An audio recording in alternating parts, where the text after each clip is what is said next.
మరో బ్రేకింగ్ చూస్తున్నాం. ఎన్నికల నిర్వహణపై వైసీపీ అధినేత మాజీ సీఎం జగన్మోహన్ రెడ్డి సంచలన పోస్ట్ చేశారు.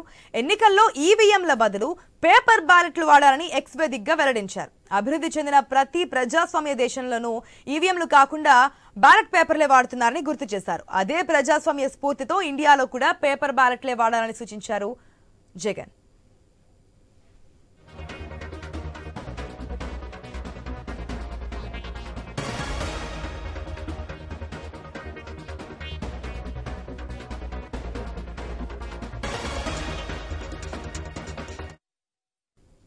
ఇప్పటికే ఈవీఎంల పనితీరుపై సర్వత్రా విమర్శలు వ్యక్తమవుతున్నాయి.